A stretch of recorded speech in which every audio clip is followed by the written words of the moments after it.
Boa noite a todos e todas. Sou Edno de Souza e sejam bem-vindos ao canal AES Sports Legacy Channel. Nosso programa Vivências do Esporte visa informar, debater, fomentar e entreter. Este programa tem um formato de talk show e fala sobre vários assuntos relevantes como educação, esporte, cultura, economia, política, religião e muito mais. Para conduzir este programa essa noite, temos um time de primeira, Adriano de Souza e Éder Mota. Sempre com o propósito de oferecer o melhor aos nossos espectadores, hoje não seria diferente. Temos a honra de receber em nosso canal uma pessoa que carrega consigo uma trajetória de vida impressionante. Para sabermos mais sobre este convidado de altíssimo gabarito, que está aqui conosco nesse mês, sobre um papel para integrar esse papel entre religião na educação. Por isso apresentamos a vocês um frei, que traz consigo um currículo invejável em diferentes áreas como: ele é teólogo, filósofo, palestrante em seminários nacionais e internacionais, com forte foco nas ações afirmativas. Foi ordenado padre em 1983 pela OFM, é diretor executivo da Educafro Brasil, rede de pré-vestibulares comunitários que atua no Brasil há mais de 40 anos, além de ter fundado a Mediafro, curso voltado para a inclusão de pretos nos cursos de medicina. Ele ajudou, se você não foi beneficiado ou não conhece muito bem, agora você está conhecendo a raiz de tudo isso. Ele ajudou na criação e solidificação do ProUni, programa do governo federal que coloca nas universidades particulares, através de cotas, brasileiros descendentes, afrodescendentes, pobres, todos aqueles que são excluídos na nossa sociedade têm esse benefício através desse programa criado por esse excelentíssimo e nobre Frei Davi. Tudo que anunciei são aspectos simples quando se observa através da ótica desse ser humano fantástico que tem feito a diferença em nossas vidas. É com grande satisfação que peço a todos e todas para que deem as boas-vindas ao Frei Davi. Frei, muitíssimo boa noite, seja bem-vindo. Boa noite, ouvintes, participantes e todos aqueles que estão nesse dinamismo de construir o novo, trazendo esperança para o povo afro do mundo inteiro. Poxa, fantástico, Frei. Mas antes de iniciarmos, queria relembrar vocês para darem aquela força para a gente. Inscreva-se no canal, ative o sininho, dê aquele like que é muito importante, compartilhe em suas redes sociais, convidando os amigos, porque ainda dá tempo de assistirem esse magnífico programa. Afinal de contas, né, a gente queria pedir aqui para o senhor Frei, para se sentir à vontade, esteja conosco e sinta-se livre para dizer o que pensa. Não temos nenhum tipo de restrição aqui, por favor, sinta-se à vontade. Tranquilo, excelente, excelente. Estamos aqui, então, disponíveis, dispostos para responder as perguntas, dizendo que, não tem dúvida, a Igreja Católica e todas as demais igrejas, cristãs ou não cristãs, precisam rever os seus compromissos com a educação do povo negro. Temos muita coisa a falar e questionar. Sem sombra de dúvidas. Mas, para a gente dar início aqui, Frei, a gente precisa fazer uma coisa importante.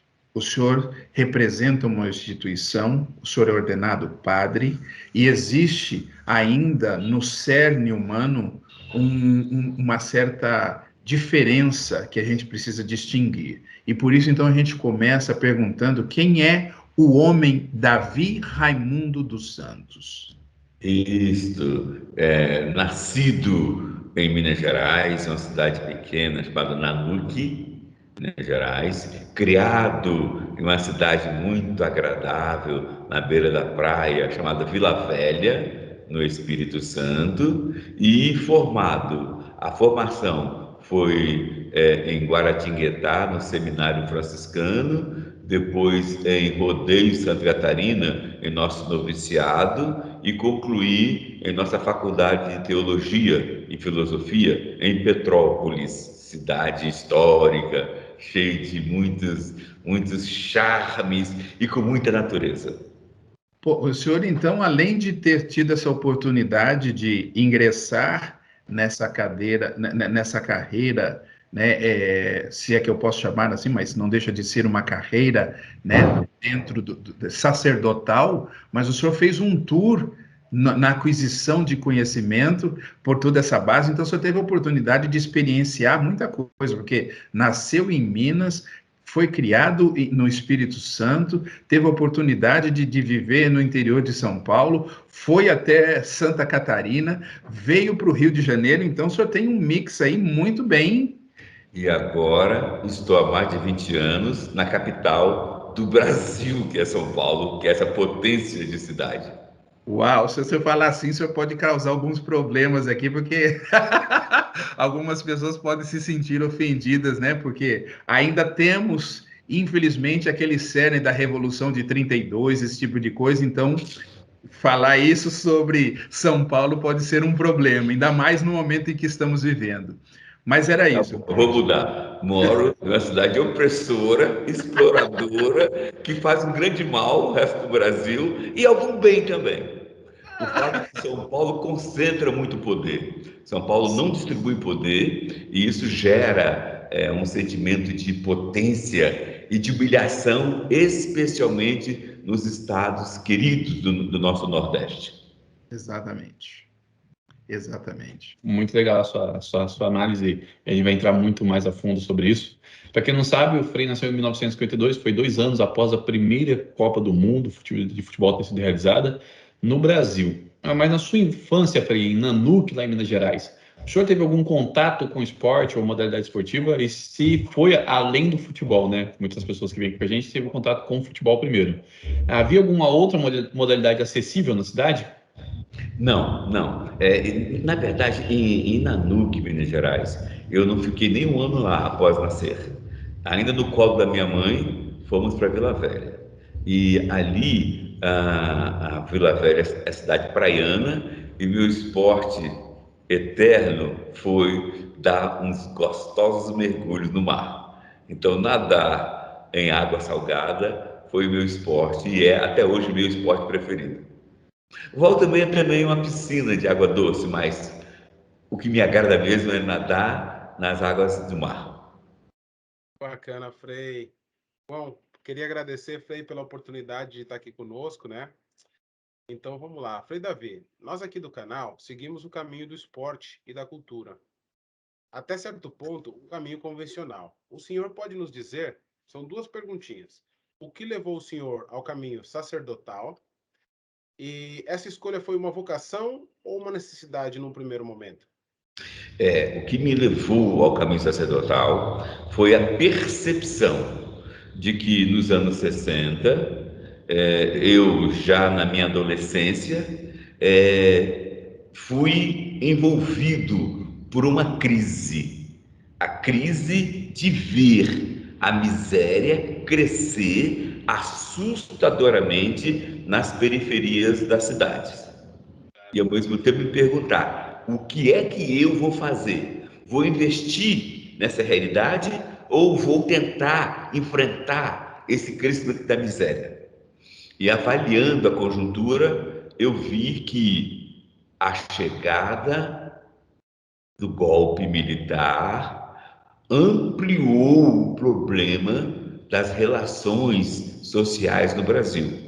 E as injustiças cresceram nos 4 cantos do Brasil. Então, me perguntei, para servir ao cosmo, o que é que eu devo fazer como jovem, adolescente, que quer ser energia nessa realidade de mundo tão cruel com os mais pobres? E nessa conjuntura de busca, encontrei, primeiramente, os padres jesuítas, avaliei, não gostei muito, porque eles estavam muito voltados ao mundo intelectual, e eu entendi que não era aquilo que eu queria.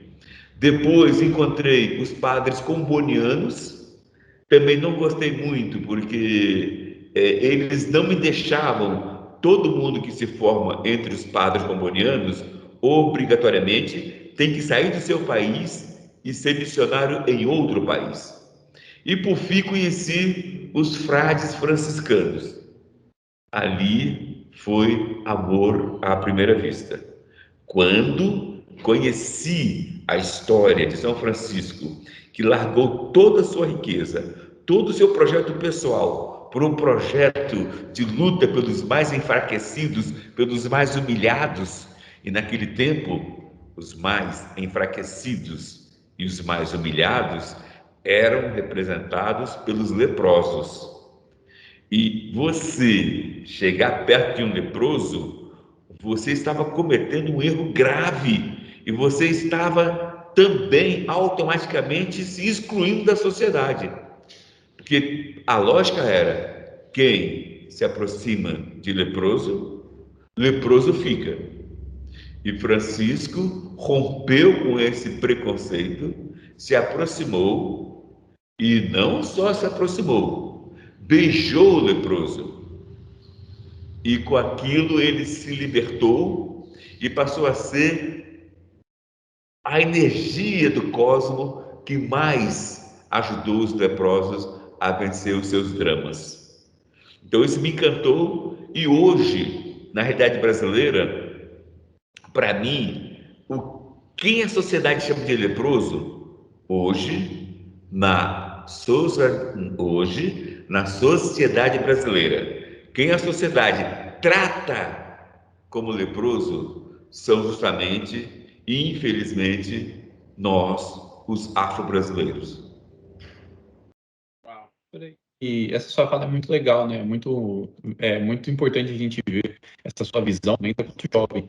Naquela época estava sendo instalado o regime militar, alguns falam que foi ditadura, outros contestam que não, mas enfim, sem problema. Mas isso foi realmente o caminho das águas, né? O ponto de partida, se eu falar, não, eu vou parar, eu vou desistir de ser um diplomata e vou seguir só nesse caminho mesmo? Eu tinha a vocação inicial, né? Não é que eu queria desenvolver a vocação inicial de diplomata. Então eu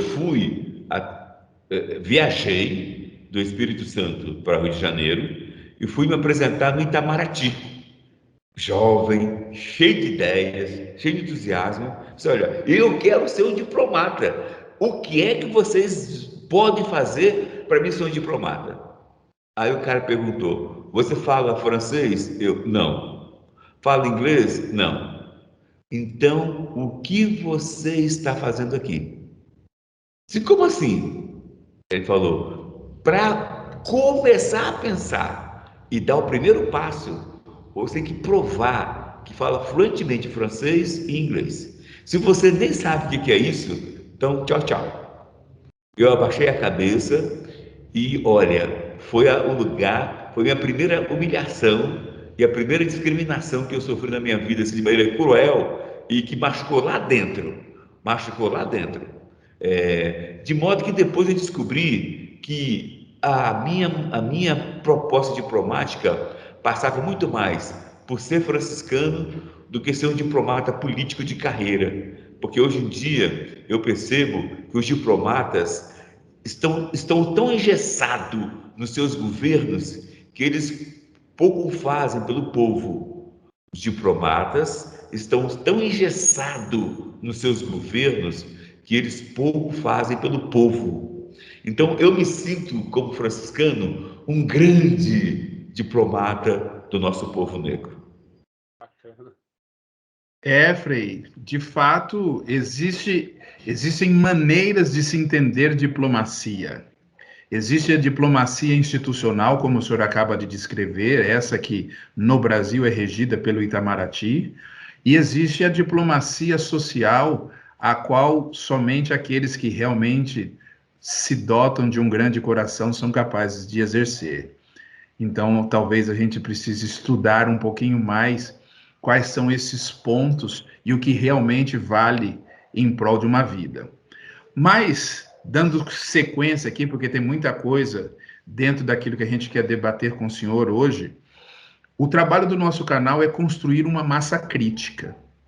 Só que para isso a gente procura sempre debater, informar com o foco de educar, que é exatamente isso que o senhor está trazendo aqui. As tuas experiências de uma forma muito simples e didática, para que a gente possa entender um pouco mais essas coisas.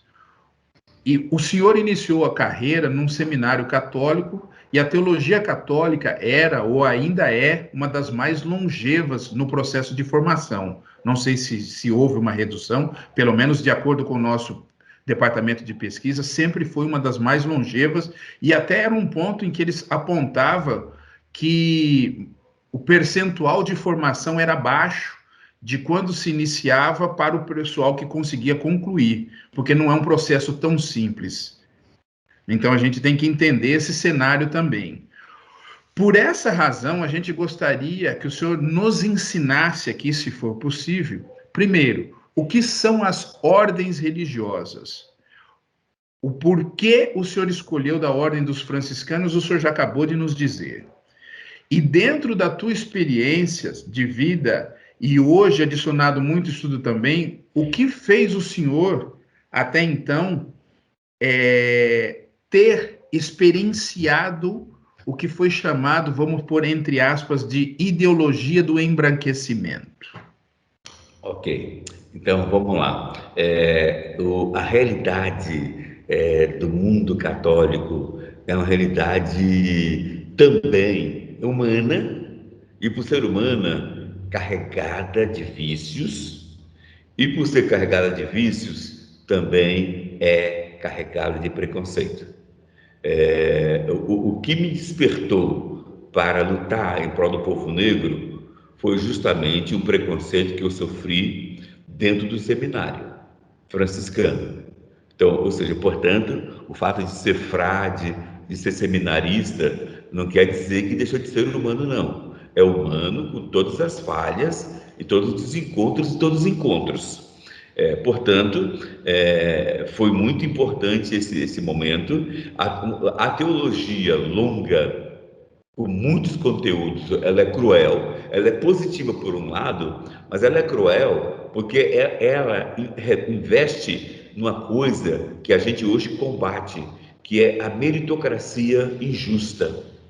Meritocracia injusta, de modo que elimina muito quem não segue o padrão eurocêntrico. Elimina muito quem não segue o padrão eurocêntrico. Então, eu vi vários seminaristas negros serem eliminados porque não tinham o padrão eurocêntrico.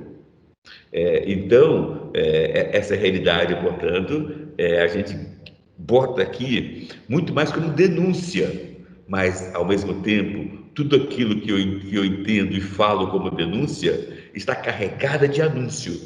Anúncio de esperança, de revisão, coragem para ver o que está errado e procurar fazer certo. Então, irmãos e irmãs da Igreja Católica que estão assistindo esse programa, a Igreja Católica tem muita coisa a fazer para mudar e se libertar do racismo institucional que impera dentro da Igreja Católica. Até hoje. Observem vocês. A Igreja Católica no Brasil tem mais de 400 bispos. Nós, afro-brasileiros, somos 56,2% do povo brasileiro. Então, para ser honesto com Deus, para que a Igreja Católica fosse honesta com Deus e com o cosmo, a Igreja Católica deveria ter 56,2% de bispos negros. No entanto, a Igreja Católica não tem nem 10% de bispos negros. Ou seja, impera dentro da igreja o racismo, a passos largos. E nós, por sermos frade franciscano, não nos dá o direito de fechar os nossos olhos para a realidade interna. E devemos, sim, botar o dedo na ferida. E por botar o dedo nessa ferida, já fui expulso de 5 dioceses, porque elas, os bispos que as administrava, diziam que a minha maneira de discutir a presença do negro na igreja e no Brasil era uma maneira polêmica que criava divisão. Eu falei, não, seu bispo, a maneira polêmica e que cria divisão é a maneira que o senhor vê o privilégio do branco e a humilhação do negro. Isso cria polêmica e divisão no coração de Deus. E se o senhor for homem de Deus, o senhor tem que buscar o equilíbrio e não manter a exclusão da pessoa negra. Ora, eu nem bem terminar de falar a última frase, eu recebi a expulsão da diocese. Eu arrumava a mala e ia para outra diocese com muita alegria e tranquilidade. Por quê? Porque não fui omisso. Não fui omisso. Eu acho que o grande problema hoje de nós negros é o nosso medo de perder o emprego, é o nosso medo de perder o nosso status. E nós, se não tiver negros que enfrentam o racismo com coragem, a gente vai ainda pagar caro e sofrer muito por mais gerações. Porque temos que criar uma geração de negros corajosos, corajosas, para enfrentar o racismo que opera com muita classe e com muita arte, com muita eficiência no cenário nacional brasileiro. Frei, o senhor trouxe um tópico que, na verdade, ele se replica para todos os outros cenários que a gente... escola, educação, qualquer outro ambiente de trabalho, dentro do esporte, ou seja, o mecanismo ele é o mesmo. O racismo ele acontece de forma muito similar ao que acontece dentro da diocese, dentro da igreja católica, né? E acontece em outros setores também. Mas quando o senhor fala da questão do enfrentamento, né, do negro enfrentar esses problemas, é onde acho que a gente entra aqui com a questão do canal, porque a gente entende que antes de que haja esse enfrentamento, precisa haver um preparo, que no caso é ter o conhecimento. O senhor foi para esse enfrentamento porque o senhor é uma pessoa muito esclarecida. Então, por ter esse conhecimento e ter esse esclarecimento, foi com que o senhor teve a audácia, se é que eu posso dizer dessa forma, de enfrentar esse sistema, né? Então, eu acho que o caminho para essa revolução, que a gente sempre debate aqui no canal, é o quê? A educação, a busca do conhecimento, porque através do conhecimento, sim, a gente vai conseguir combater esse tipo de coisa, porque essa é a nossa munição. A nossa munição é o conhecimento, é a nossa arma de guerra. Exato, olha só, na linha que você está falando, vou dar mais um exemplo. Discutimos aqui com as lideranças do CAFRO. Nós temos uma escola de formação de líderes negros do CAFRO, mulheres, homens, e discutindo na escola, a gente concluiu que, mesmo tendo em 2015 conquistado, nós, especialmente com o trabalho intenso da Educafro, conquistamos a obrigatoriedade de cotas para negro em 20% de todos os concursos para juízes em todos os tribunais de justiça do Brasil. São Paulo, Minas, Recife, Rio Grande do Sul. Isso foi em 2015. Até hoje, 2021, o Tribunal do Rio Grande do Sul teve a ousadia de não adotar cota para negro. Isso a gente não pode aceitar. Temos que enfrentar frente a frente o presidente do Tribunal de Justiça do Rio Grande do Sul e todo o seu conselho, que são racistas de maneira cruel e desumana, que nem a lei brasileira eles respeitam para o bem comum. Um outro exemplo, o Tribunal de Justiça de São Paulo, há meses atrás, formou um grupo de novos juízes. Ora, em 2015, o Tribunal de Justiça de São Paulo disse que adotou cota para negro. Olhando todos os concursos que o Tribunal de Justiça de São Paulo, que diz que adotou cota de 20% para negro, olhando todos os concursos de 2015 até 2021, a gente percebe que entre as pessoas aprovadas para serem juízes, nem 3% são negras e negros.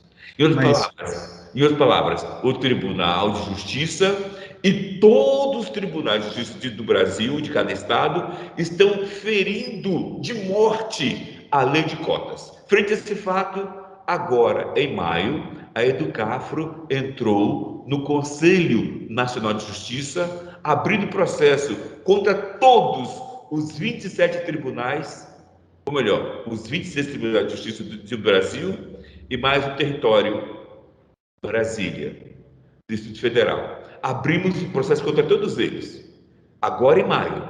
E, para nossa alegria, ganhamos.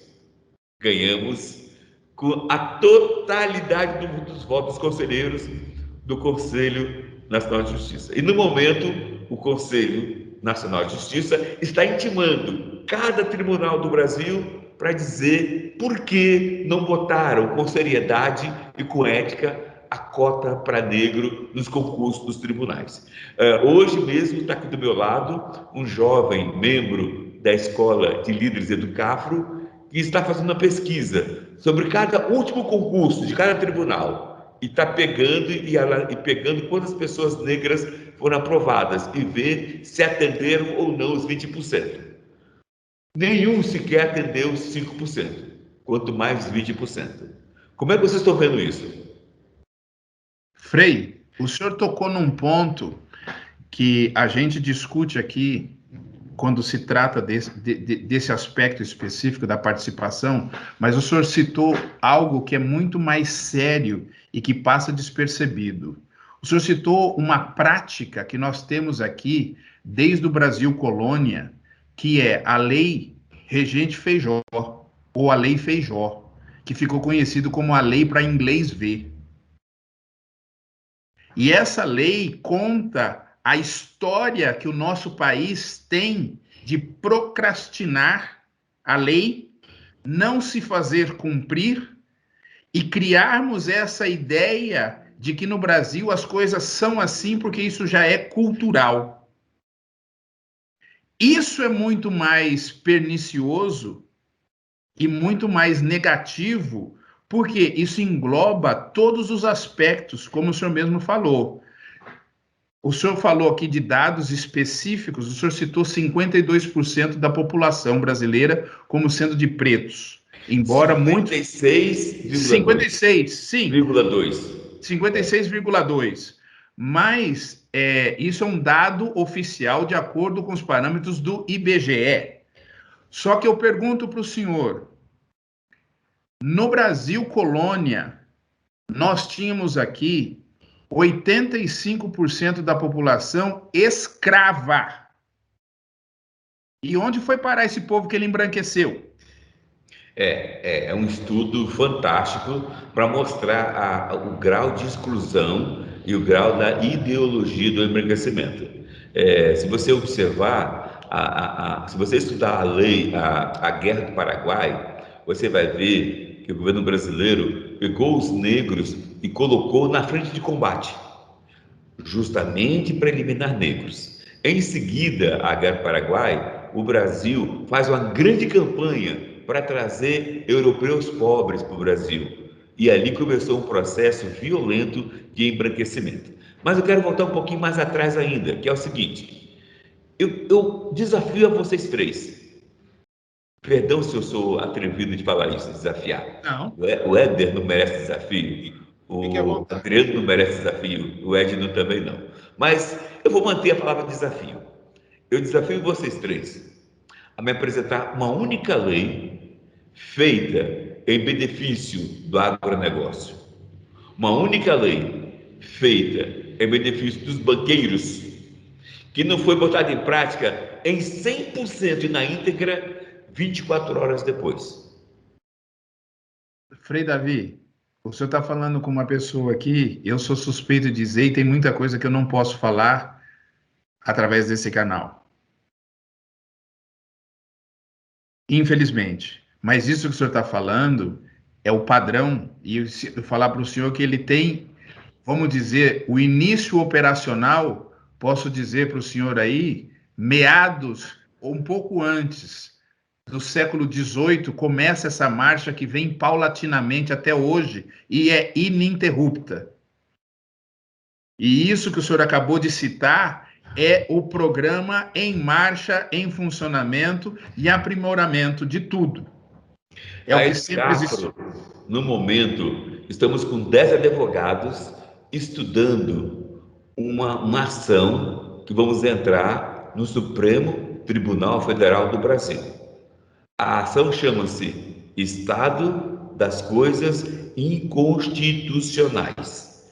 Estado das Coisas Inconstitucionais. O que é isso? Nós vamos apresentar ao Supremo algumas leis que o negro conquistou e que o poder estabelecido boicota e não deixa a lei ser colocada, implementada na prática. Por exemplo, Lei 10.639, que obriga o ensino da história do povo negro no ensino fundamental, no ensino médio, e depois o Conselho Nacional de Educação estendeu a Lei 10.639 para o ensino superior. No entanto, tanto o fundamental como o médio e como o superior, nem 5% das instituições desses três espaços colocaram em prática essa lei, não respeitam essa lei.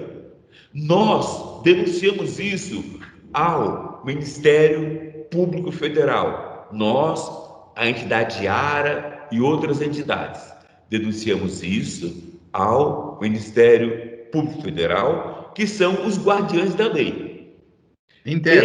Esses malandros, esse setor malandro do Ministério Público Federal, até hoje não fez a devida cobrança aos prefeitos, aos governadores e à União. Está tudo parado e abandonado por omissão e por racismo estrutural que perdura no Ministério Público Federal do Brasil. Frei, deixa eu fazer uma pergunta agora, né? Baseado um pouco na minha vivência dentro dos Estados Unidos. E assim, aqui nos Estados Unidos existem as leis, né? Hoje muito fortes em relação a essa questão do racismo. Porém, o preto americano, ele construiu muita coisa em prol dele sem depender do branco. Ou seja, aqui tem canais de televisão hoje especializados para esse público. Você tem universidades que basicamente direciona para o público afro. Talvez não seria também uma oportunidade para o preto brasileiro começar a criar seus próprios mecanismos para não ser refém desse sistema branco que a gente tem no Brasil? Veja só, vários setores de brasileiros entendem que esse é o caminho. Eu respeito. A entidade Edcafro não entende se esse é o caminho. Nós queremos nosso direito nas estruturas existentes. Por exemplo, PUC-Rio. Queremos e lutamos e conseguimos que a PUC-Rio tenha uma percentagem de negro bastante alta. PUC-São Paulo, lutamos, mas a crueldade dos dirigentes, até em desrespeito ao cardeal D.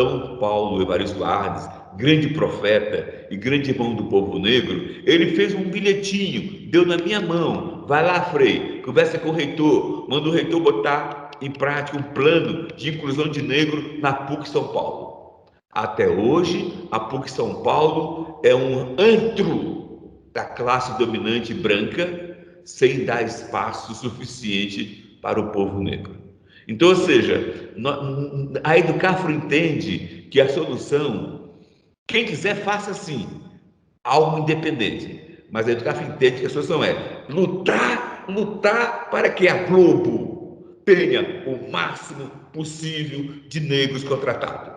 A Folha, o Estadão, tenha o máximo de negros contratados. Todas as empresas do Brasil tenham o máximo de negro contratado. Em agosto de 2020, nós entregamos uma carta muito forte à Bolsa de Valores do Brasil, a B3.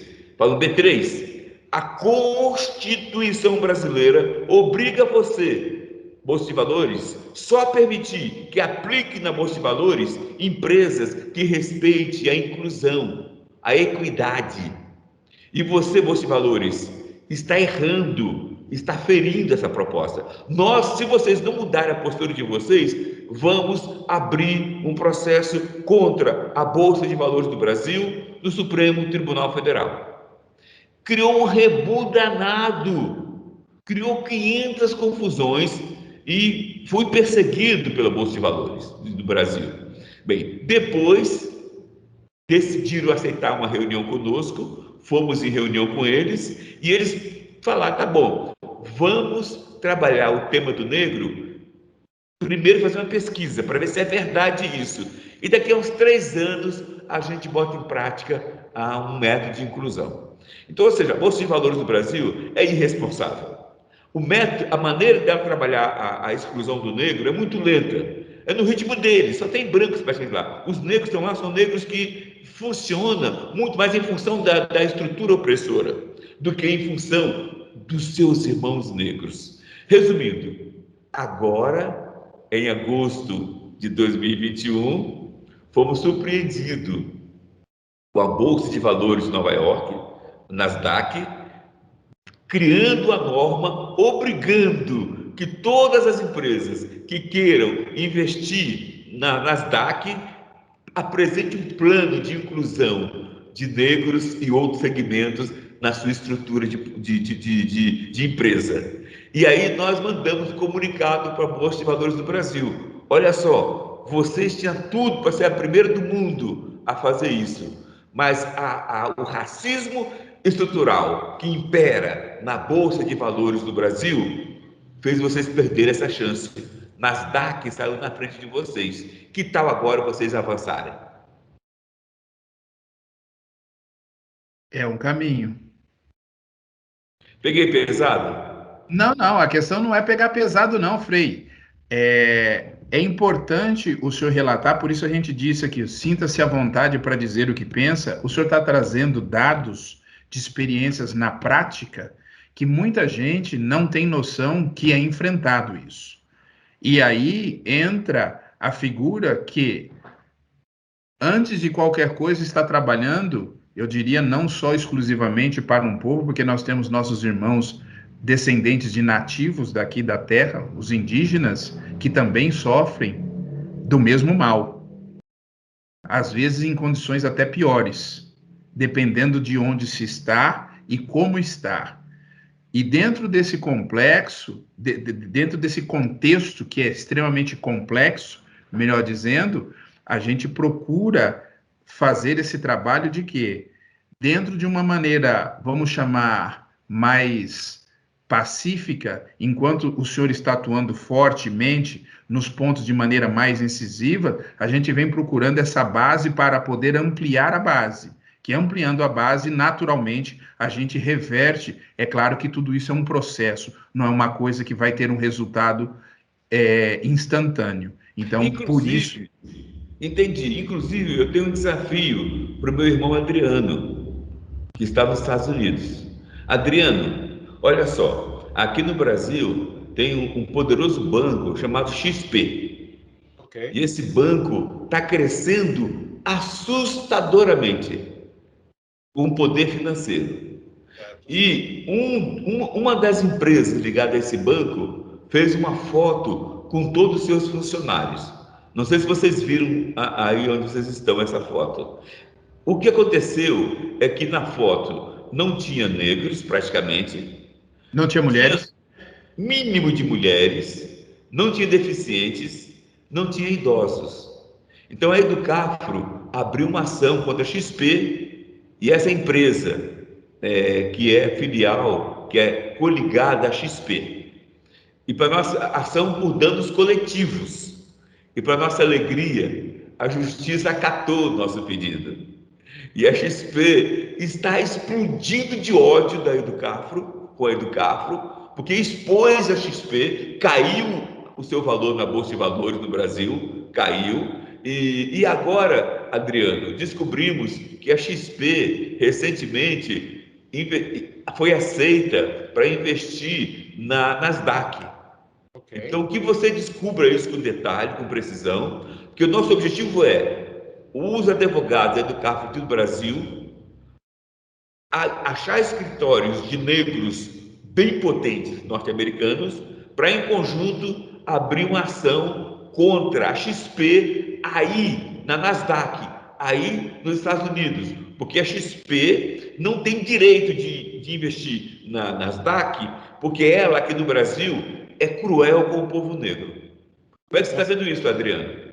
Prestei bastante atenção e com certeza vou pesquisar sobre. Pode ter certeza. Pode ter Bom, Frei certeza. Davi, a gente já falou sobre bastante coisa aqui, mas vamos seguir ainda mais, tem muita coisa boa para ser conversada. De acordo com o nosso departamento de pesquisa, a Bíblia cristã originalmente foi escrita pelo grego koiné. Depois ela foi traduzida para o latim, correto? Segundo essas pesquisas, o Jerônimo de Estridão, ou São Jerônimo, foi esse tradutor. Por essa razão, aqui temos duas perguntas para o senhor. Por que temos uma divisão, consequentemente, uma divisão, né, mas várias subdivisões da Igreja Católica? E por que a São Jerônimo afirma que não há verdade naquilo que se divide? Porque a gente tem tantas divisões. O senhor explicou um pouquinho no começo, que o senhor escolheu o franciscano, mas por que a gente tem tantas divisões dentro da Igreja Católica?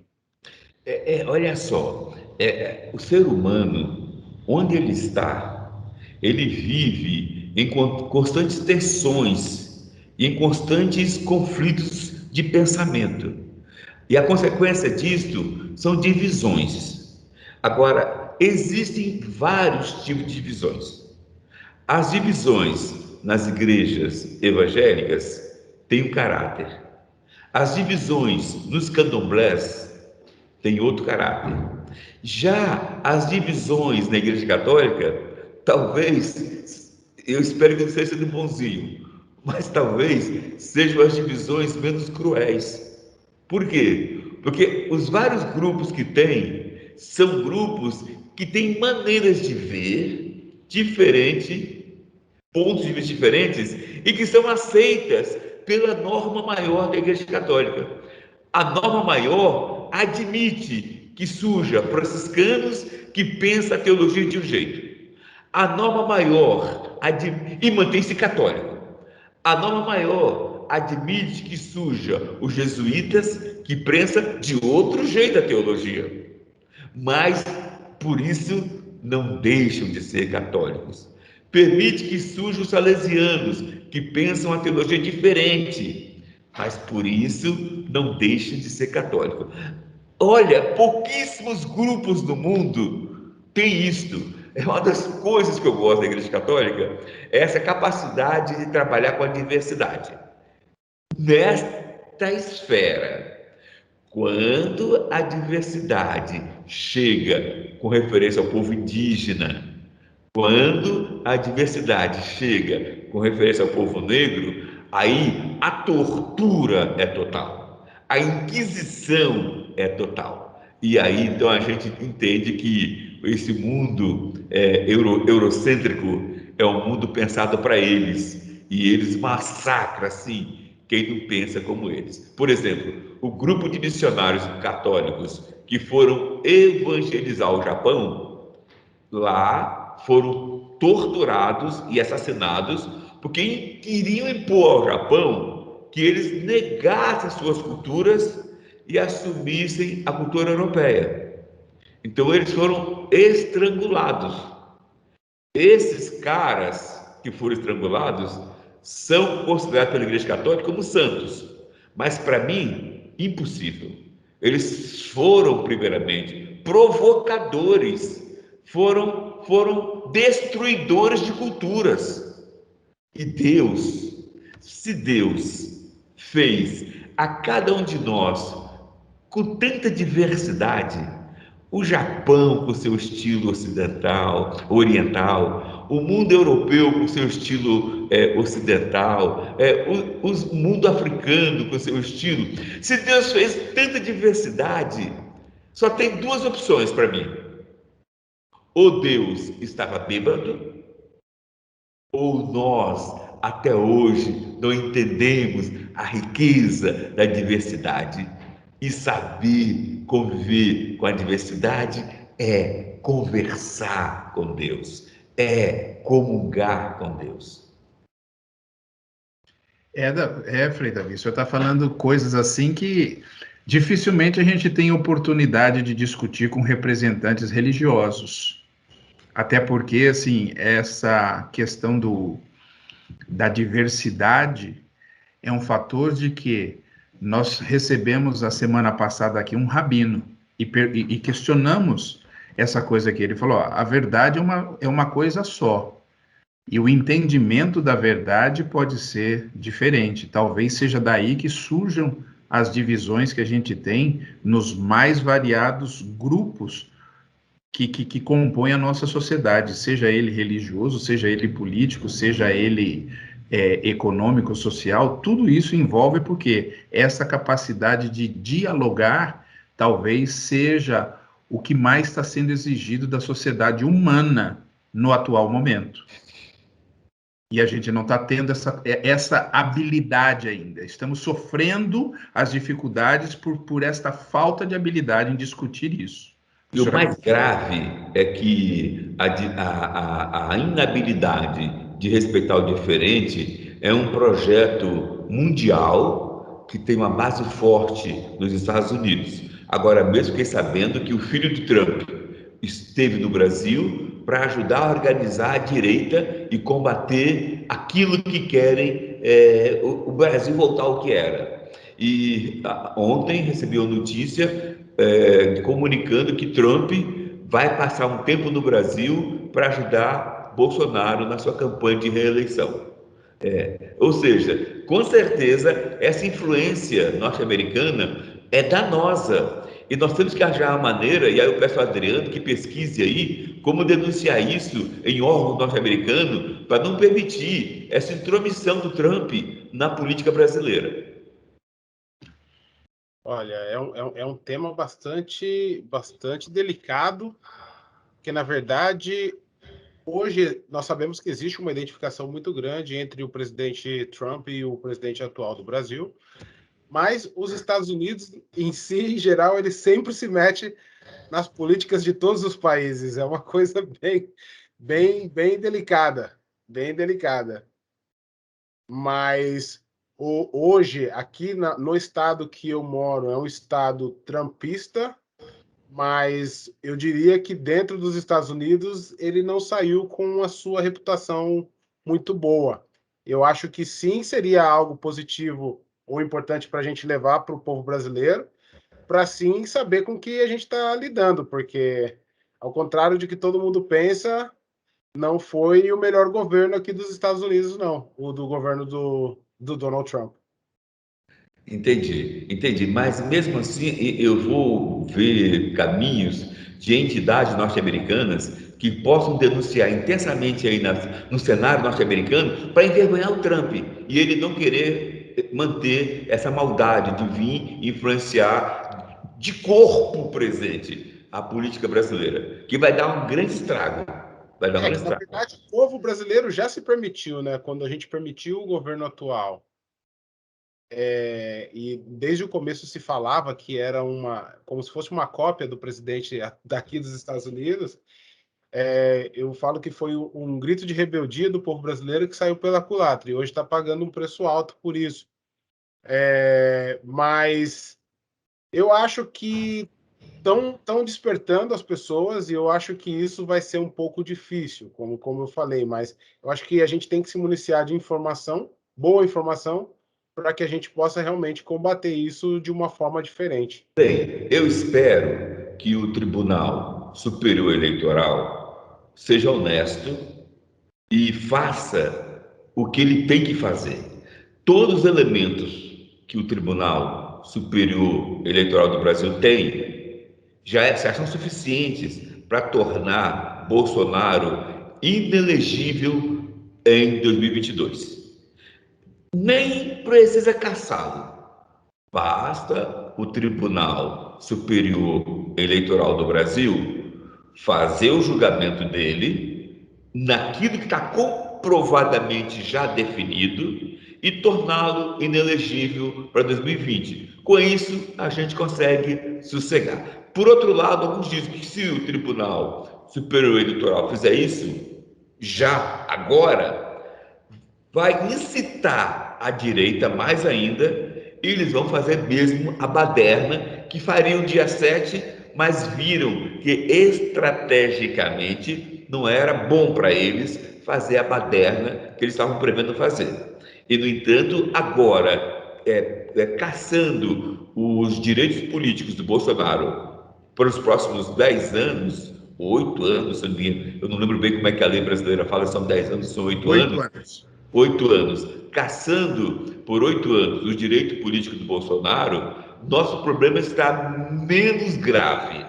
Mas, por outro lado, dizem que se fizer isso agora, a proposta que se fazem, ou melhor, não é a proposta, o que dizem que poderá acontecer é que no dia seguinte ao término do governo Bolsonaro, sai o julgamento e tornando-o inelegível. Por outro lado, falaram que fariam a mesma coisa com Temer. Temer comprovadamente roubou muito, foi preso, inclusive, logo após terminar o seu governo como presidente da República, mas em seguida as leis de direita, não as leis, os poderes de direita foi lá e tiraram e protege o Temer até hoje. E Temer voltou agora ao cenário nacional como sendo um grande pacificador. E isso, para mim, são todas atitudes desonestas. Temer tem que ser preso, Bolsonaro tem que ser caçado. Estou aqui escutando o Frei Davi na nossa entrevista hoje no canal AES. Lembrando, nesse mês a gente vai trazer várias pessoas, líderes religiosos, para eles mostrarem o seu ponto de vista e também discutir, que nem ele está falando aqui com o Frei Davi. Frei, nosso programa aqui tem o intuito de entreter, informar e debater, que a gente está debatendo bastante, informando mais ainda, e a gente tem que ensinar também. Para quem não sabe, nossas pesquisas mostram que a palavra católico vem do grego katá, que seria juntos, e holos, todos. Isto é universal, que abrange tudo e reúne a todos. Diz o antropólogo especialista em histórias das religiões, Benedito Miguel Ângelo Pierini, Gil da Faculdade de Ciências e Letras da Universidade Estadual Paulista, da Unesp, para quem não sabe. Para nós e para a nossa audiência, o senhor poderia nos responder duas questões. Historicamente, a Igreja Católica Romana surgiu de um movimento político por Constantino, correto? Veja só, a Igreja Católica, ela surgiu a partir do movimento de Jesus Cristo. Jesus Cristo nunca quis criar uma igreja, instituição. Jesus Cristo criou uma postura, um movimento, uma proposta. Criou uma intuição. Então, quando a intuição, Jesus Cristo, foi transformada em instituição, igreja, começou a ter mais investimento na estrutura, na instituição, do que na intuição. Então, o grande problema das igrejas estão aí. Elas, por interesses humanos, elas investem muito na instituição e investem pouco na intuição. Então, portanto, a Igreja Católica e todas as demais igrejas do mundo vivem muito mais em função de sua estrutura, que nem sempre é divina, é muito mais humana, e com isso as religiões hoje estão envergonhando o mundo. Nos 4 cantos do mundo, as religiões não fazem o que devia fazer. Se as religiões fossem minimamente organizadas e sérias na prática dos seus fundadores, jamais teria tanto problema, porque as religiões estariam se antecipando aos problemas. Uma guerra. É inaceitável que aconteça guerra em países que têm religiões.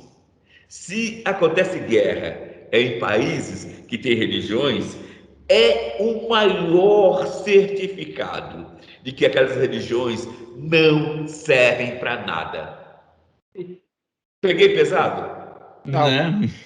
E de acordo com o seu relato sobre a tua experiência no seminário, realmente faz sentido o termo católico? Realmente faz sentido falar que somos católicos? Faz sentido esse termo para o senhor?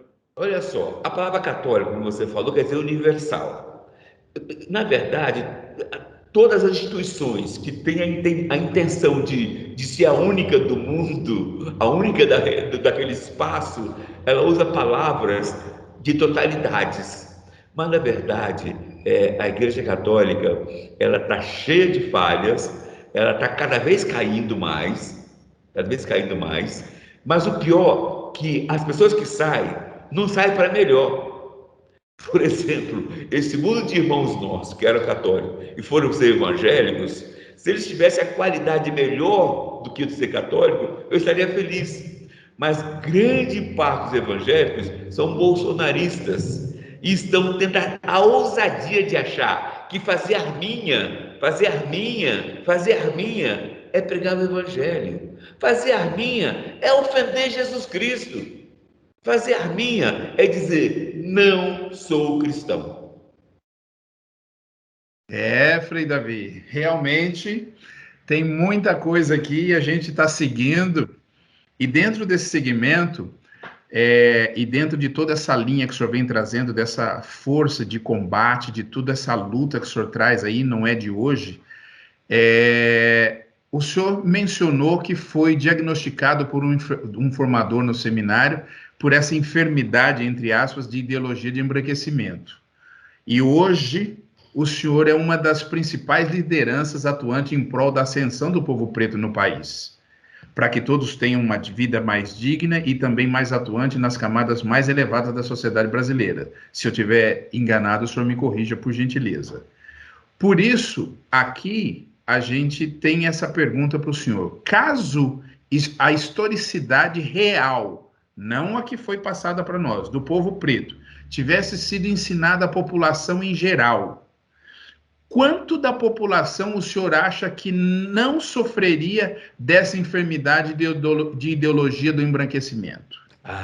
Não tenho dúvida. Se fosse passada a formação ideal, honesta, límpida do que é diversidade de cultura, nós beiraríamos aos 80% de negros convictos. É duro dizer para vocês, mas na minha percepção, não há pesquisa, na minha Sim. percepção, de cada 100 negros brasileiros, uns 60, em algum nível diferente, tem vergonha de dizer que são negros. Sim. E isso, então, destrói o tecido social afro-brasileiro. E somos, portanto, pessoas manipuláveis. É inaceitável que a Bahia, a querida cidade de Salvador, o querido estado da Bahia, com 90% de negros, e não tem 90% de deputados estaduais, não tem 90% de deputado federal, não tem 90% de senadores, não chega a ter 10% de deputados estaduais, não chega a ter 5% de deputado federal, não chega a ter 1% de senador. Em outras palavras, a Bahia, querida Bahia, Salvador, está corroída na sua essência. E nós queremos pedir socorro aos orixás, pedir socorro ao cosmo para ajudar a reconstituir a consciência do povo afro-brasileiro. E nisso que o senhor acabou de colocar, aí vem uma pergunta assim, já que nós estamos tocando em assuntos bem apimentados aqui, que o senhor está até se perguntando se pegou pesado, o senhor pode ficar tranquilo. Agora, se isso tivesse ocorrido, de nós termos esse conhecimento, o senhor acha que boa parte da população brasileira teria aderido ao cristianismo, já que a maioria desse país, desde a sua fundação, é preto? E se a gente tivesse essa consciência? Jamais teria aderido. Por quê? Porque o cristianismo foi uma das religiões mais opressoras em toda essa história na relação com o negro. O cristianismo é uma coisa, Jesus Cristo é outra. Eu entendo que o candomblé tem muitos valores límpidos de Jesus Cristo. Eu entendo que o candomblé tem muitos valores límpidos de São Francisco. Eu entendo que candomblé tem muitos valores límpidos de São Benedito, mas eu percebo com muita força o mal que a Igreja Católica fez ao povo negro nos 4 cantos do Brasil. Por exemplo, o convento das Irmãs Clarissas de Salvador. Para cada uma freira Clarissa, tinha 4 escravas para servi-la. Quando é que São Francisco ia permitir uma barbaridade desta? E como é que as Irmãs Clarissas teve a doideira, a ousadia, o comodismo de se adaptar ao sistema colonial e ofender São Francisco e ofender Jesus Cristo? Isso. Vai lá, Adriano, desculpa. Não, eu vou trazer. É que ele fez um comentário aí sobre em relação à Bahia, no caso o estado da Bahia, e nós, como um canal de esporte, a gente não poderia deixar de falar sobre essa questão, né? Existe alguns esportes ou algumas modalidades esportivas que existe uma predominância dos preços, onde eles executam com melhores, né, essas modalidades esportivas. E a gente, no nosso trabalho aí de pesquisa, a gente conseguiu detectar que a Bahia não revela ninguém para esporte nenhum. E é o estado que detém 90% da sua população preta. Ou seja, a gente também questiona esse lado. Por que que não saem atletas da Bahia? Será que é esse mesmo pensamento que existe para essa questão de opressão contra o preto lá baiano? Será que é a mesma opressão também contra o preto na questão esportiva? Olha só, essa questão é muito boa, porque ela me permite falar o seguinte: quem melhor responde a sua pergunta é o nosso querido irmão nordestino, Paulo Freire. Paulo Freire fala: todo oprimido hospeda dentro de si um opressor. A libertação desse oprimido consiste em ele enfiar a mão na sua mente e arrancar da sua mente a presença do opressor, e ele voltar a ser ele mesmo, na sua essência, na sua integridade. Precisamos descobrir uma fórmula para fazer cada negro brasileiro, e especialmente ao negro baiano, enfiar a mão na sua cabeça e arrancar o opressor que está em nossas mentes, para a gente construir a negritude da libertação, do amor, da partilha, da integração. Isso que o senhor está acabando de falar aí foi, e hoje deve ser frase célebre, quando Mandela saiu da cadeia, que ele disse que se ele não tirasse de dentro dele os 27 anos que ele passou encarcerado, ele continuaria lá, mesmo estando fora das grades. Exatamente isso, exatamente isso. Então, esse período todo de escravidão que o negro passou, essa escravidão está dentro de nós. Por exemplo, o meu grande sonho, eu quero contar com a ajuda de vocês, meu grande sonho é criar no Brasil o Museu do Holocausto Negro. E abertamente e descaradamente falando, estou copiando a experiência dos judeus. Os judeus pegam toda a dor e todo o sofrimento do seu povo para conscientizar a juventude, as crianças e a juventude, para eles crescerem fazendo da dor e da opressão que sofreram energia de libertação. E é justamente isso que nós negros não conseguimos operar. A escravidão que nós sofremos não pode continuar sendo continuar sendo um peso em nossas costas. Até hoje, a escravidão é motivo de vergonha para nós. Mas, gente, é o contrário. Quem precisa ter vergonha da escravidão são os brancos, e não nós negros. Precisamos de mudar esse foco. Então, meu sonho é construir no Brasil. Eu estive em Israel conhecendo o Museu do Holocausto Judaico. E eu percebi o potencial que o museu tem para conscientizar o judeu e dar a ele força para lutar contra todas as formas de opressão. E eu gostaria de ver isso surgir no Brasil, nos 4 cantos do Brasil. Em vez de investir em museu de cultura, é o que tem por aí, eu quero ver o museu do Holocausto Negro e quero ver a juventude indo lá, fazendo aula, estudando, conhecendo e criando um processo de libertação educacional plenamente em sintonia com o projeto de Deus, que é o cosmos. Frei, o que o senhor acabou de falar aqui, se disséssemos, as pessoas, eles até acreditariam que o senhor teve uma conversa com o rabino que esteve aqui conosco a semana passada. E infelizmente,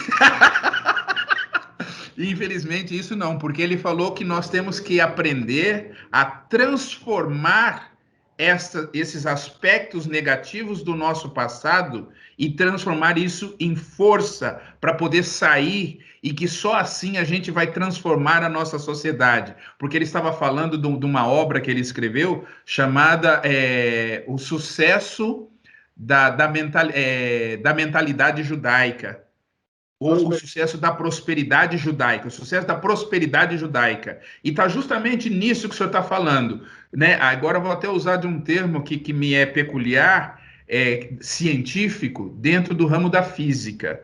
Todas as vezes que o senhor conseguir compactar e catalisar um nível muito grande de energia, a força que isso vai causar é um impacto incomensurável, ao ponto do senhor não poder negar a possibilidade de um Big Bang, mas de uma outra coisa. Mas seguimos aqui, Frei, porque senão o seu tempo é muito precioso e a gente precisa explorá-lo. O senhor disse aqui que nasceu em 52, no início da década de 50 e 52, que foi o ano de fundação da CNBB, a Conferência Nacional dos Bispos do Brasil, e que tem como de suas premissas cuidar dos relacionamentos com os poderes públicos e a serviço do bem comum. Isso, pelo menos, dentro daquilo que é descrito. Quando a gente vai analisando as coisas, o mundo dava-se os primeiros passos rumo à Guerra Fria. Se o senhor prestar bem atenção, dava-se aqueles primeiros passos aí, década de 50, nós tivemos o governo americano influenciando já na tomada do poder no Irã, quando derrubam o governo Mossadegh, e aí eles implementam a entrada dos ayatolás, que aí começa. Depois eles vêm para a América Latina na década de 60 e começam a implementar uma série de ditaduras na América Latina como usando a Aliança para o Progresso. Exatamente. Aí eu pergunto para o senhor, como é que fica no nosso cenário analisar essa ideia de que a CNBB ficou relacionada como se fosse um movimento comunista no Brasil? Na verdade, todos aqueles órgãos que nasceram e faziam uma leitura crítica, conjuntural da presença norte-americana foram perseguidas e foram taxadas de comunistas. A CNBB e muitos outros órgãos, a OAB inclusive, porque tinham uma leitura crítica da presença norte-americana e do mal que ia ser para o Brasil. E ao externalizar essa visão crítica, teve como consequência a perseguição. Então a CNBB foi muito perseguida e inclusive estamos hoje com o sonho de ver a antiga CNBB corajosa e profética renascer. Esse é o nosso sonho. Que Maravilha. A CNBB dos bons tempos. Ah, tá. E de acordo com o teu entendimento, o que nos levou e ainda nos leva a ter essa ideia ou uma divisão polarizada politicamente falando? Porque a gente está aí entre direita e esquerda, isso não é de hoje, não é de agora.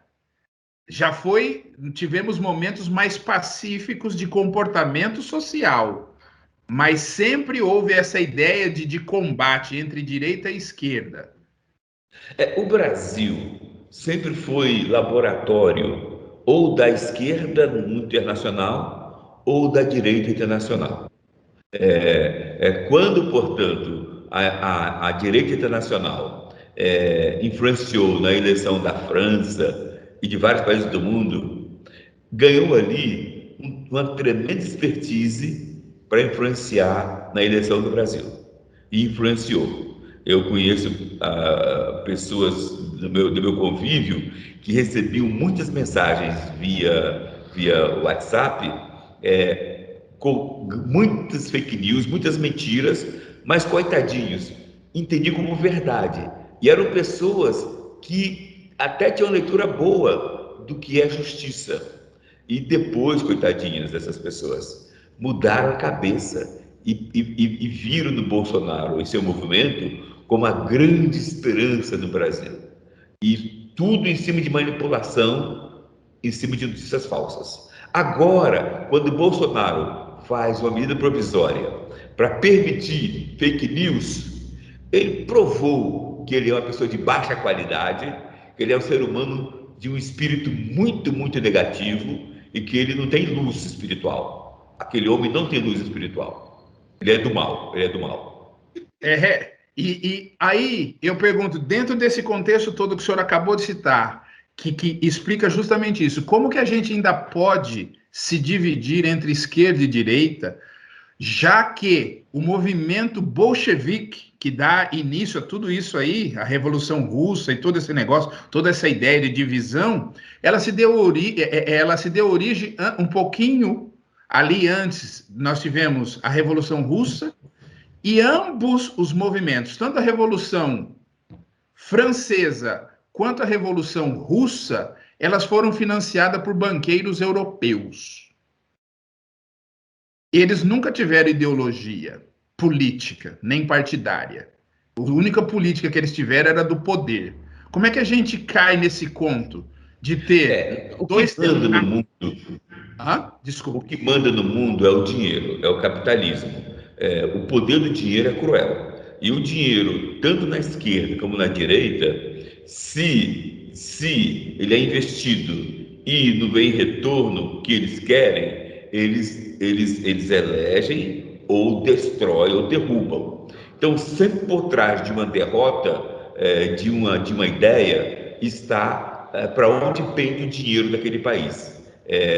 Agora mesmo, quando a Fiesp e vários segmentos de empresas fizeram uma carta um pouco chamando a atenção de Bolsonaro, antes do 7 de setembro, o Bolsonaro mudou de posição porque ele viu que o dinheiro estava saindo do lado dele. Então, para onde tiver indo dinheiro, ali vai ter a eleição ganha, porque o dinheiro volta através das falcatruas e das armações. Infelizmente, não foi diferente com o Lula, não. Lula se elegeu também por causa que o dinheiro pendeu para ele. E ele, no período do Lula, os bancos tiveram grandes lucros nos 4 cantos do Brasil. Lula fez muito bem para o povo, mas ele não tinha direito, ele não tinha liberdade de fazer o bem completo, porque ele dava um pouquinho de comida para o povo, mas dava um banquete para os banqueiros. É por aí mesmo. Vamos lá, Frei. Frei, o senhor recebeu uma homenagem de Zezé Mota, Sandra de Sá e Mumuzinho no programa do Luciano Huck. Esta homenagem foi realizada pelos feitos em sua trajetória de vida, sendo o senhor um ativista social extremamente ativo. Eu tenho aqui 3 perguntinhas para o senhor. O que levou o senhor a se manifestar que o Instituto Rio Branco, Instituto de Formação de Diplomatas do Itamaraty brasileiro, foi pensado para ricos? Isso é uma pergunta. A segunda, quando e onde foi o encontro que o senhor teve com 100 pretos e detectou que somente 2 deles, ou seja, 2%, queriam cursar a universidade? E a terceira pergunta é, que fatores o senhor detectou para que existisse tão pouco interesse para se ingressar em uma universidade? Isso. Então, começando pela primeira pergunta, o Itamaraty, eu vou pegar bem o atual. Acabou de concluir agora a penúltima etapa do concurso para ingresso no Itamaraty. Tem cota de 20% para negro. Então, 7 vagas obrigatoriamente são para negros. No entanto, o governo atual fez uma armadilha, colocou a prova de inglês ultra difícil. E com isso, ele está eliminando quase todos os negros. Ora, o edital é claro: todas as vagas onde não tem negro, onde não tem deficiente passando, volta para a vaga de ampla concorrência, ou seja, volta para os brancos. Então, no momento, nós abrimos um processo contra o Itamaraty, agora, dias atrás.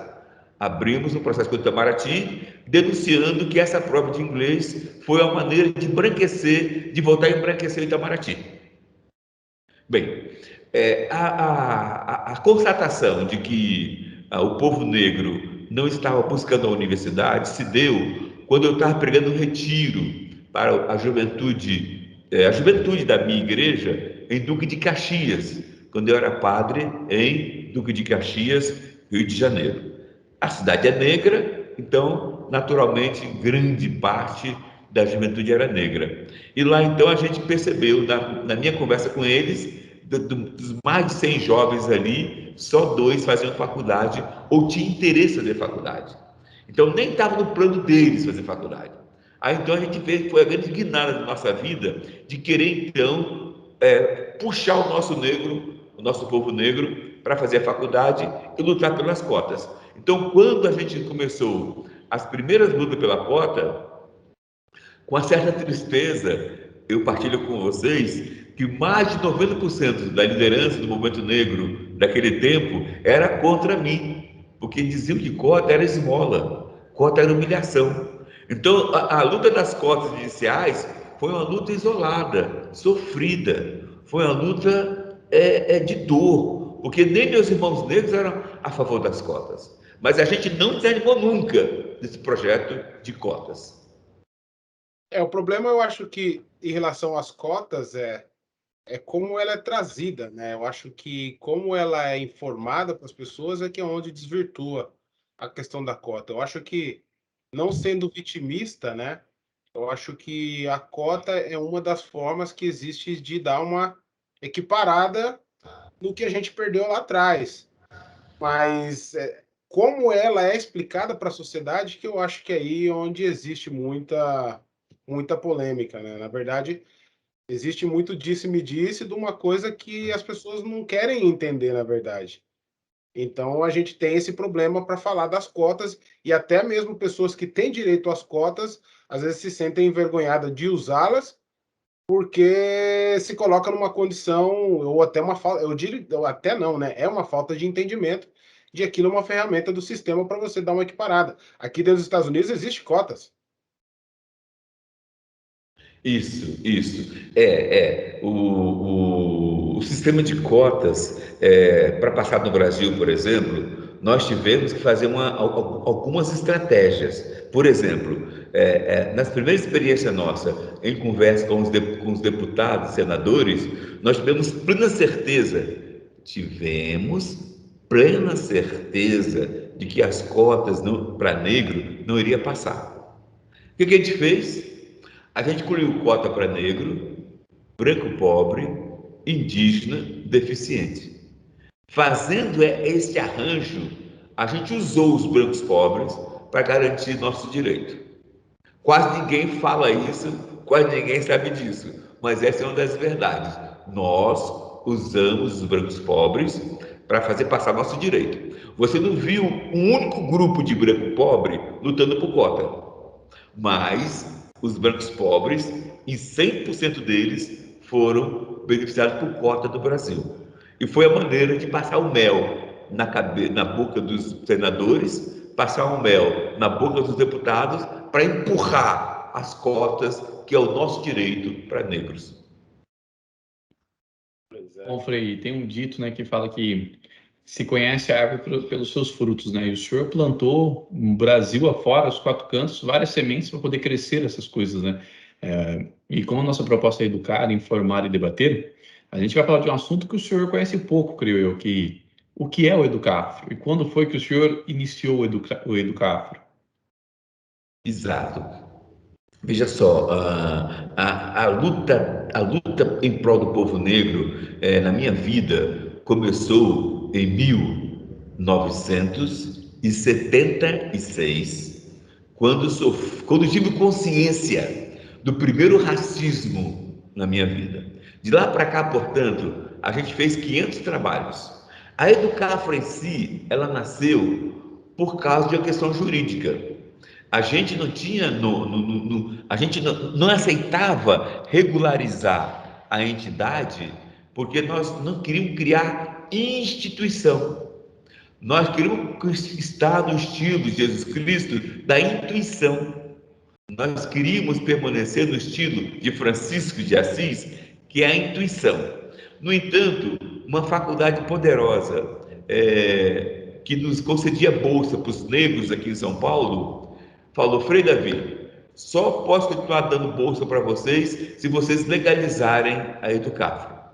E aí, então o nascimento legal foi em 1997, quando a universidade falou: só vou continuar a conceder bolsa para a Educafro, distribuir para o povo negro, se a Educafro se registrar direitinho, tiver CNPJ, se registrar em nível municipal, em nível estadual e em nível federal. Então a gente se submeteu a essa norma da instituição para garantir direitos em uma sociedade que não compreendia e nem compreende intuição. E foi nesse período que vocês criaram a proposta de lei das cotas na universidade e o desenvolvimento do ProUni também, ou não? Foi antes, peraí, foi um ano antes. Em 96, a gente abriu o primeiro processo contra a USP em São Paulo, pedindo à justiça que obrigasse a USP a conceder inclusão, adotar cota, considerando que em todos os cursos da USP a ausência do negro era gritante. E aí, para nosso azar, o nosso processo caiu na mão de uma juíza formada pela USP. E ela, então, deu um despacho muito cruel.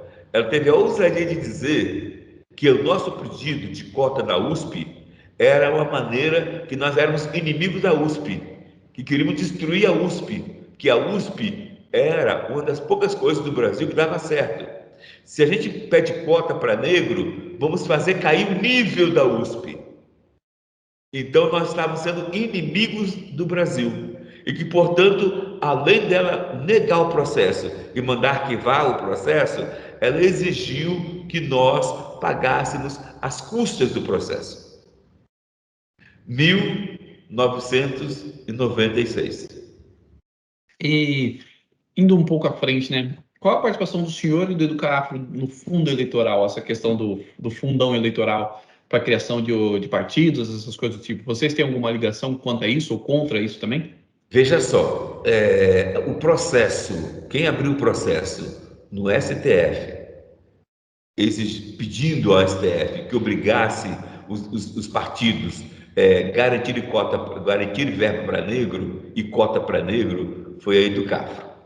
Depois, quem abriu o processo no Tribunal Superior Eleitoral, pedindo que o Tribunal Superior obrigasse que as verbas eleitorais viessem daí para o povo negro, foi a Educafro.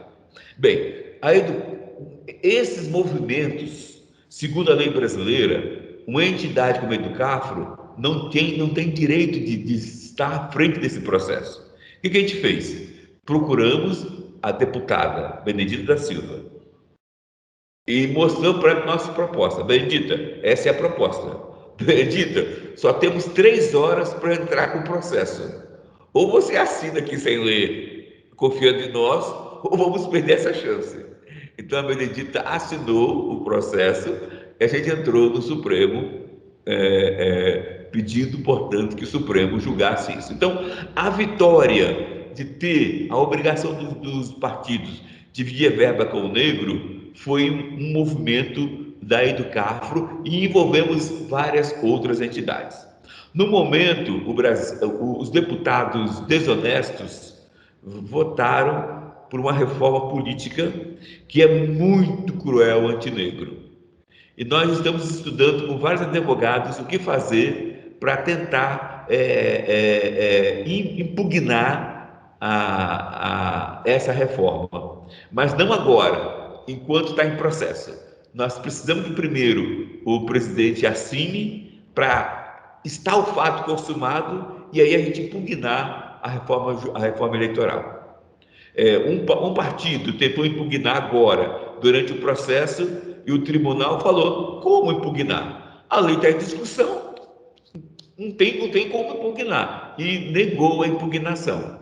Nós temos nossos argumentos enquanto negros e negras, politizados e advogados, e só estamos esperando o projeto ser aprovado no Senado também, para a gente impugnar na Justiça.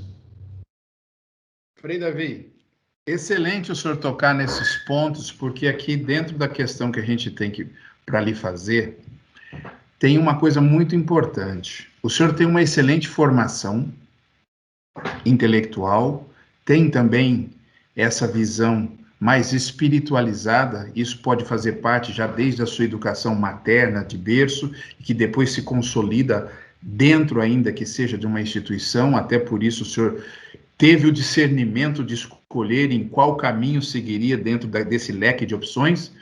Mas uma coisa a gente não pode negar: essa instrução que o senhor tem, né, sendo um teólogo e filósofo, a gente tem que perguntar aqui duas coisas para o senhor, porque a gente sabe, pelo menos dentro de acordo com o nosso departamento de pesquisa aqui, a gente sabe da importância dessas formações.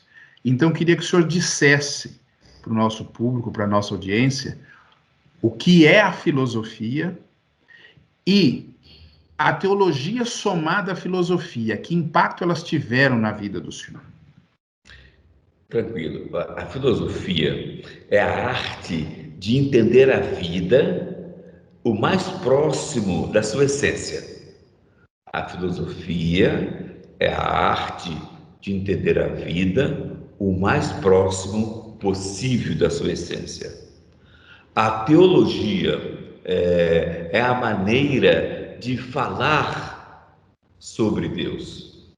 A teologia é a maneira de interpretar as manifestações de Deus. A junção das duas coisas, teologia e filosofia, ajuda a limpar o caminho e fazer com que a essência venha mais límpida para quem quer atingi-la com mais lucidez e com mais energia provocadora. Na minha vida teve muita influência, porque eu compreendi a teologia e a filosofia a partir da visão cristã, da visão de Jesus Cristo e da visão de São Francisco. Então, São Francisco, Jesus Cristo, foi quem me ajudou a entender a teologia e a filosofia, não só segundo os escritos dos grandes intelectuais, mas segundo a vivência daqueles simples e verdadeiros homens de Deus, chamado Jesus Cristo e chamado São Francisco de Assis. Muito bom, Frei. Sendo a filosofia a busca pelo saber em sua etimologia e educação, que vem do verbo em português educar, que por sua vez vem do latim educere, significa guiar para fora. Nossa pergunta aqui é: como que educamos nossa população se temos muitas pessoas que alegam que o papel da escola não é educar, mas sim escolarizar? A escola não deveria ter o papel de não só educar, mas ensinar as pessoas também? Na verdade, vivemos talvez um dos momentos mais obscurantistas da história do Brasil. A perseguição a uma educação mais libertadora, mais conscientizadora, perseguição essa empreendida pelo atual governo federal, está tornando o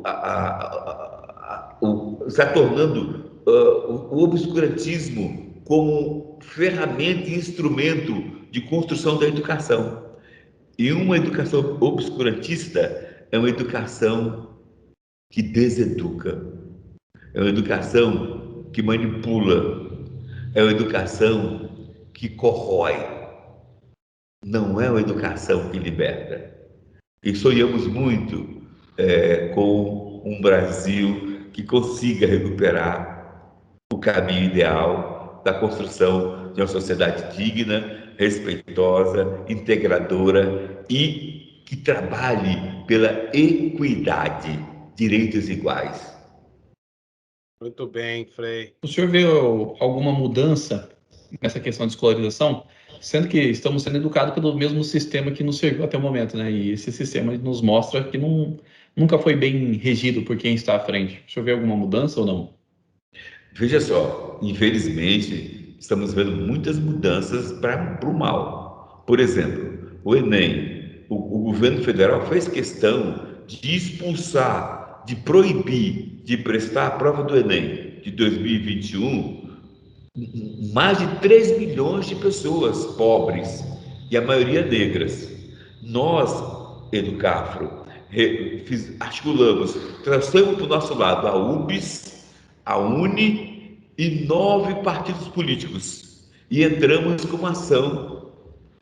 Também trouxemos a Frente Nacional Antirracista.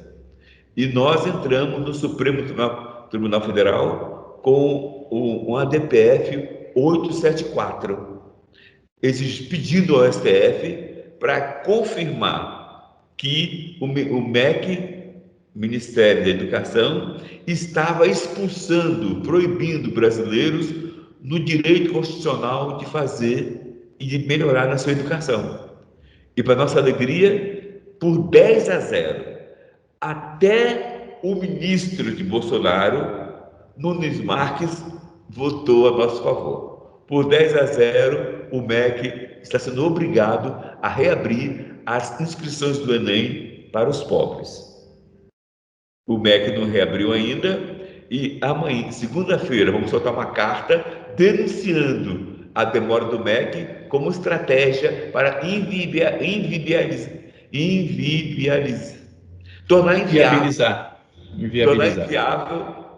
a aplicação da lei, ou melhor, da determinação do Supremo Tribunal Federal. É mais um golpe que o MEC está armando contra os pobres. Poxa, Frei, a gente continuando aí nessa parte de educação, né, que é triste, um triste relato, mas essa próxima pergunta que eu tenho para fazer para o senhor tem um lado positivo, né? Dentro dessa luta incansável, né, dentro do Educafro e através de vários outros segmentos, o senhor tem 2 programas significativos, o Educafro Tech e o Mediafro. O que o senhor poderia nos dizer e o que são esses programas e qual o objetivo maior desses 2 programas? O Mediafro é um programa que nós temos parceria com o curso caro Anglo, onde a gente coloca lá uma quantidade de alunos negros e negras se preparando para entrar em medicina, Mediafro, medicina afro. E o Educafrotec é a preparação de jovens negros para disputar o mundo da tecnologia. Ou seja, nós, afro-brasileiros, somos 56,2% do Brasil. No entanto, no mundo da tecnologia, como programadores e como desenvolvedores, não chegamos a 2%. Então, nós não queremos propostas novas com vícios velhos. Ou seja, a tecnologia é uma proposta nova. O vício velho é o racismo.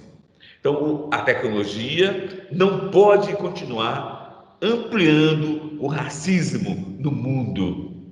E por isso estamos denunciando fortemente. E a Educafrotec é um instrumento de denúncia do racismo no mundo da tecnologia.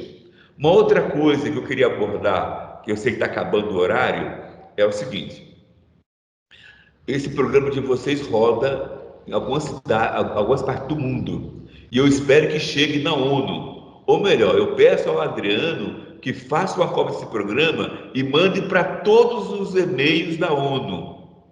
A denúncia é a seguinte, Adriano. A ONU lançou a década do afrodescendente, que termina agora em 2024. Acontece que a ONU foi muito injusta. Fez a década, mas não liberou dinheiro. Soltou moedinha só para realizar a década do afrodescendente.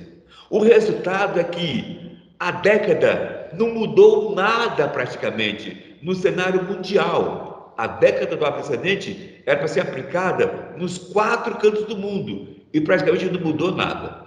Então, nós estamos apelando para que a ONU reconheça seu fracasso com a década do afrodescendente e relance a década de 2022 a 2032, que a ONU relance a década do afrodescendente, com verba, com investimento e com um programa muito bem elaborado e em sintonia com todos os países filiados à ONU. É um apelo que eu faço e eu espero que o seu programa possa depois pegar esse programa aqui, ou essa parte que eu falei sobre a ONU, traduzir no inglês e mandar para os e-mails de todo o setor da ONU e quem sabe vamos colher bons frutos. Vou seguir aí a tarefa, né, o dever de casa, junto com os outros membros aqui da equipe, mas aproveitando aqui, já que a gente também precisa de um apoio, né, do nosso canal, que o senhor e as pessoas da rede, né, de contato de vocês também que possam nos ajudar aí, se inscrevendo no nosso canal, dando um like, dando uma força para o nosso programa, porque quanto maior for o nosso programa, mais longe a gente consegue levar a nossa voz e a nossa mensagem, e a gente vai conseguir atingir um número maior de pessoas. Duas coisas. Primeira, vamos fazer a divulgação assim que vocês definirem e mandarem o link do programa que vai divulgar em todas as redes. E segunda coisa, vocês fazendo realmente essa inserção, essa incidência na ONU, eu tenho certeza que vai botar o canal de vocês lá em cima e vai ser notícia nos jornais. E com isso a gente vai conseguir fazer o bem ao quadrado. Bom, a gente já viu que o senhor, além de freio, o senhor também consegue prever um pouco o futuro. O senhor previu que a B3 deveria ter feito e sido a primeira, pondo no seu papel a seguir na risca, né? A questão no negro dentro do investimento. Não seguiu e aconteceu isso. Então, a gente vai seguir esse seu aconselho. Certeza que isso vai dar muito certo. Frei, a gente sempre tem enfatizado nas nossas entrevistas, né, muito no nosso canal, a questão da importância da educação, a cultura, e tudo que a gente enxerga que é necessário para o desenvolvimento das pessoas. Esporte, cultura, sustentabilidade. Dentro disso tudo, sendo o senhor um ativista educacional, quanto o esporte e a cultura, assim como a sustentabilidade, são importantes no processo educacional, na opinião do senhor? Como é que o senhor enxerga tanto a cultura, o esporte, que até o nosso fundo fala aqui, hashtag esporte e cultura na educação, como é que o senhor enxerga tudo isso dentro da educação nacional? Veja só, para mim, o governo que melhor entendeu a integração da educação tradicional, mas a educação pelo esporte, mas a educação pela cultura, o melhor governo que entendeu isso foi Brizola, quando fez os CIEPs de tempo integral, onde o aluno tinha fortemente o esporte nos CIEPs, tinha fortemente a cultura, com os teatros dentro dos CIEPs, e tinha fortemente a educação tradicional em tempo integral. A prefeita Marta Suplicy, também em São Paulo, criou escolas de tempo integral, onde tinha a integração da educação tradicional, do esporte e da cultura. Então, para mim, são os dois modelos. Brizola, no estado do Rio de Janeiro, e Marta Suplicy, como prefeita de São Paulo, foram as pessoas que conseguiram fazer bem feito essa junção. Frei, isso aí é extremamente importante e nós estamos já chegando no nosso fim. Eu queria deixar aqui duas coisas. Primeiro, saber de que forma o nosso canal poderíamos somar forças a tudo que o senhor tem feito através do Educafro, para que a gente possa trabalhar em conjunto dentro desse setor que é muito pouco desenvolvido no país, até porque a gente tem educação, tem a arte, tem a cultura, a gente precisa trazer isso e fomentar mais o nosso próprio povo. E depois de respondendo isso, eu queria pedir para o senhor deixar as suas considerações finais para que a gente possa encerrar, porque o senhor tem um compromisso. Porque senão a gente ficaria aqui até o início o fim da noite. Portanto, eu vou dar a missão ao Tiago Ideal, meu assessor, para alimentar vocês diariamente com todas as demandas que a entidade tem feito em prol do nosso povo negro. Então, a gente vai fazer essa troca. Vamos divulgar vocês em nossas redes e vocês divulguem as demandas do povo negro nas redes de vocês. Sim. E minha mensagem final não é muito boa, não. É apelar para todas as negras e negros corajosos que estão me ouvindo agora nessa mensagem final, para que nenhum de vocês fiquem omissos frente à maldade que cresce contra os direitos conquistados pelo povo negro. Eu concluo dizendo a vocês que no momento nós, negros do Brasil, estamos sofrendo uma maldade muito cruel. Os departamentos federais que têm o poder de lançar concursos públicos, eles, para não garantir cota para negro, estão lançando concursos públicos temporários, onde não tem obrigação de cota para negro. E com isso, estão passando a perna em nós. Inclusive, Exército, Marinha e Aeronáutica estão também fazendo a mesma estratégia para não permitir cota para negro nos cargos do Exército, Marinha e Aeronáutica, nos cargos civis. Nós entramos na Justiça, entramos no STF, olha o atrevimento, entramos no STF ao mesmo tempo contra o Exército, Marinha e Aeronáutica. Falando o seguinte: ministros, STF, nos confirme se Marinha, Exército e Aeronáutica, nos seus concursos públicos, são ou não obrigados a adotar cota. E por 11-0, os ministros falaram: também Exército, Marinha e Aeronáutica tem que adotar cota nos seus concursos públicos. Só que o Exército Marinha adotou cota, mas procurou outras maneiras de fugir das cotas, que é essa baixaria chamada de concursos temporários. E essa baixaria, lógico, o próprio governo federal está motivando todos os setores para fazer a mesma coisa. Faça o concurso temporário, que a cota não é obrigada, e com isso deixa a negrada de fora. Então, por favor, em cada lugar do Brasil que você estiver, pesquise sobre o concurso temporário e vejam lá a baixaria e ajude-nos a lutar contra isso. Um abraço na força de São Francisco, de Marielle, de Luther King, de Nelson Mandela e de todas as energias do cosmos. Um abraço para todo mundo que está nesse momento assistindo e participando desse programa. Muito obrigado. Muito obrigado. Obrigado. Bom, infelizmente, tudo que é bom dura pouco. Nós da ES Sports Legacy Channel agradecemos o carinho e a participação de todos vocês, espectadores. Queremos agradecer ao senhor Frei Davi por ter aceitado o nosso convite e ter vindo participar conosco do programa Vivências do Esporte. Agradecemos também aos nossos apoiadores, que são TBF Consultoria, VMAX Suplemento e o apoio cultural da Casa 123, do Instituto IPAfro e do canal CBO, que retransmite a nossa programação para a Oceania, Ásia, Leste Europeu, parte do continente africano, parte da Europa Ocidental e também o Caribe. Sempre com o intuito de informar, debater, fomentar, entreter, o programa Vivências do Esporte deseja a todos e todas uma excelente noite de descanso e uma semana cheia de realizações e boas reflexões sobre tudo que foi apresentado nessa noite. Mas não fique tristes. Na próxima segunda-feira estaremos de volta com mais um convidado de destaque. Para saber mais, é só se inscrever aqui no canal, ativar o sininho, dar aquele like que é muito importante e também nos sigam nas redes sociais. Mais uma vez, boa noite a todos e todas e até a próxima segunda-feira. com a bênção do Frei.